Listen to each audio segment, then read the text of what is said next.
বাবা হওয়া পৃথিবীতে ভাগ্যের ব্যাপার।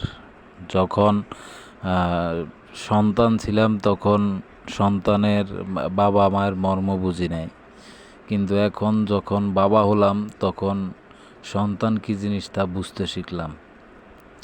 সন্তানের প্রতি মায়া, ভালোবাসা, আদর, স্নেহ সব কিছুই একটা বাবা উপলব্ধি করতে পারে যখন সে বাবা হয়। আমাদের অনেকের মা বাবা আছে, তারা কি পরিমাণ কষ্ট করছে আমাদের জন্য তা হয়তো আমরা উপলব্ধি করি না, কিন্তু যখন আপনি বা আমি বাবা হলাম তখন উপলব্ধি করতেছি যে সন্তানের প্রতি একটি বাবা মায়ের কী পরিমাণ মায়া থাকে, কী পরিমাণ আদর যত্ন থাকে।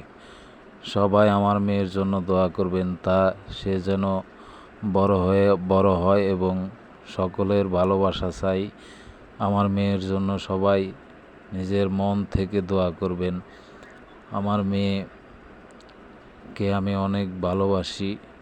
আমার মেয়ে অনেক দুষ্ট। সবাই আমার মেয়ের জন্য দোয়া করবেন। মেয়ে হলো বাবার রাজকন্যা। আল্লাহ হাফেজ।